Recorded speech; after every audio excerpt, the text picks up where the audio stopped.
Hello, good evening and welcome. Scrappy Chef's Gaming channel here. Narrating today, you have a Scrappy. Today we have a very special video we've been wanting to share with you. We've had the amazing opportunity of being able to interview a Mr. YorkshireMyers who has a lovely gaming channel on YouTube. His channel will be linked in the description. Anyway, without further ado, let's get on with the interview. If it's not, well, actually, I'll scrap that. It's got to be Scrappychefgaming, but Okay, so YorkshireMyers, how long have you had your channel for altogether? my channel, February, I think, since February. So, on average, how many videos a week do you release, would you say? I know a lot of people have that plan, don't they? They think, oh, Just when it happens sort of thing. it's recently I've been uploading 2 videos a day, which is probably a bit too much, but usually I'd say at least 3 videos a week. I'd say you have to do at least 3 videos a week. Did you ever think that you would be where you are today in regards to your subscribers and views per video when you started? I didn't think it'd be this fast because I'm gaining like 50 subs a day, which is a bit crazy. I didn't think that was going to happen. I think it was going to hit this, but I didn't think it would happen this quickly. You weren't kind of prepared for the acceleration. I thought, I'll probably hit 1,000 subs in by the end of the year, and then I hit it in 3 months. It was like, things forward. Would you say it was difficult to start your channel, take the first step? yeah, it is difficult. Even for anyone starting in it, really, you're starting with nothing, and then it's like having that. Where do you go from nothing to something? Do you know what I mean? So, what would you say has been your biggest challenge since starting your channel? Consistency and communication. They're probably the 2 hardest things. I used to be able to reply to every comment. Now I can't keep up with that. I mean, you can, but it's just bad for your thumbs. You're just going to hurt your fingers. Yeah. And then How do you find your way around that? I just think, I don't know. There's not really any way around it. When hundreds of people are commenting, I think I sort of cycle through it, and if something catches my eye, I'll try to reply to a good half of them, but usually the ones that I think they've put a lot of effort into what they've written. Yeah. I think I'll reply to that because they've shown some serious support And some logical thought towards it. Yeah, they've showed a little bit of love, haven't they? Yeah. Yes. And I try to do the same now. I watch a lot of videos, and like I said, I ran into one of your videos. And I think it's all, if you see something, you've kind of got to show your love, because I've got hundreds of people watching me. There'll be a good 50 or so that'll really sort of show the support. Because usually you just go by a video, don't you? Think you click it, I've watched that was good, that. And then they just move on, do you know what I mean? Yeah. It's like them. Well, it's a kind of a case you don't know unless people tell you. Yeah. You get me? It's sort of like, that was good, that, and then they move on, don't they, with the rest of the day. Yeah. So then it's sort of like I feel like the urge to really reply, but at the same time you can't really battle it because it's like keeping up with an ever-going train. You're never going to catch it. You know what I mean? Yeah. Oh yeah. It's sort of like that. So, going back a fair few years here, what game or games really started your love of gaming? What really sealed the deal for you? Sealed the deal. I like that. Sealed. Did you guys play Zelda Ocarina of Time? Of course. Oh Yeah. Oh, that was my first ever playthrough. Yeah. That was that was probably I don't know. I used to go to my cousin's house and play video games all the time, and I didn't really think much of it. I thought, it's just a fucking video game, you know what I mean?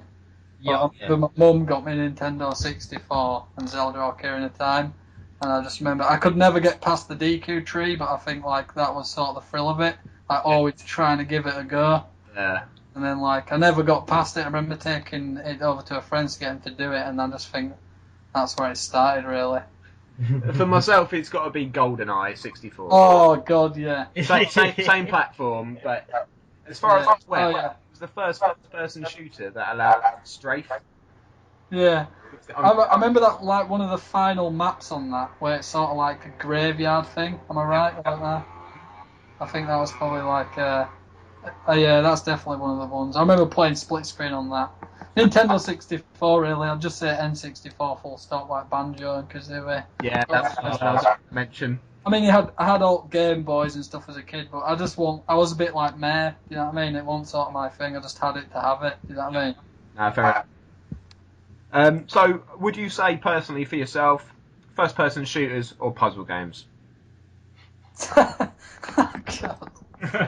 God. When I say puzzle games, I'm sort of reaching into the realms of Half-Life 2 Oh. in areas like. Oh yeah, I know. I get the Half-Life 2 hype. I never played it though. I won't even say FPS neither. Like personally, I like a game where it can be chill. Like nowadays, it's sort of got to the point where I like a game that I can just chill out on. Like something I don't have to concentrate too much on. So like, sometimes I'll go back to Skyrim, stuff like that. But yeah, between puzzle and FPS. Okay, no, fair enough. So you kind of you slay it. You sort of spread in between those two. Yeah. But probably if it was between puzzle and FPS, probably FPS. Okay. Yeah. Right, and now a question that we're both quite keen on knowing, and I'm sure everyone who's going to listen to this video really wants to know. Are you looking forward to the Battlefield 1 release?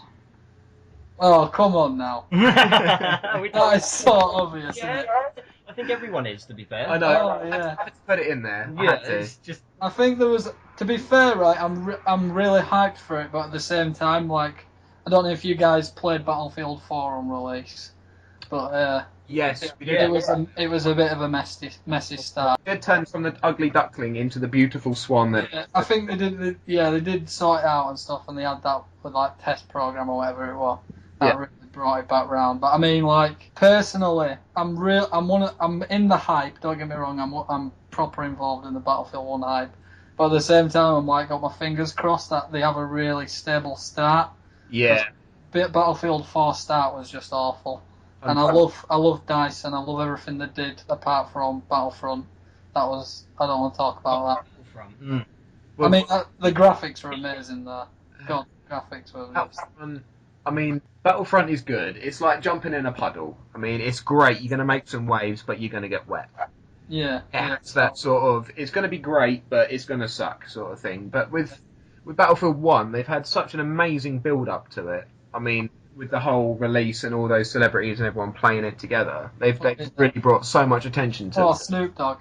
Correct. Snoop Dogg, Wiz Khalifa, bloody Terry Crews. Yeah, they had some there. To the release of it, it would be a big, if not a real embarrassment, if it, as you say, if it turns out to be another Battlefield 4. Yeah. I think this time though, like I've been playing Battlefield since the 1940 thing or whatever. Yeah. That was my first taste of it, and to be honest, I'll be honest with you, when I first played that arcade game, I thought it was a bit shit, but like I was one of these people back then where I was like, I'll have it to have it, you know what I mean?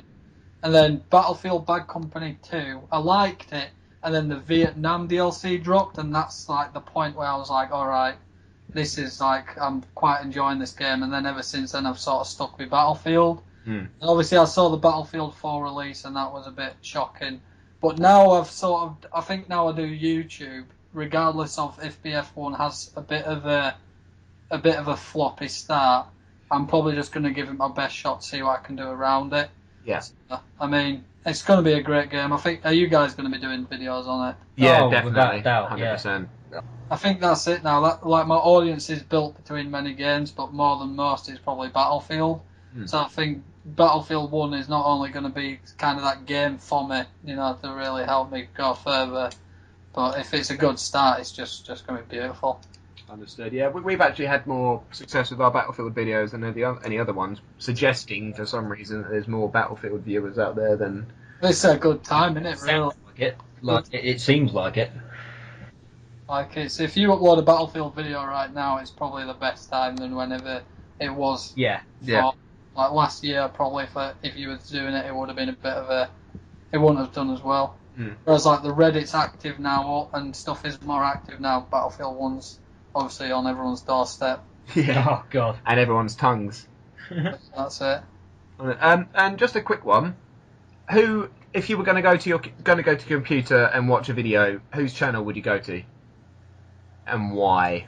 What, like, so who do I watch and stuff like that? If you were going to go sit down... Well, who is your favourite? You know that all of the favourite YouTubers have uploaded. Whose do you click first? This is probably... Well, say, when I go on YouTube, who do I look for first? And Yeah. oh, come on, Scrappychefgaming.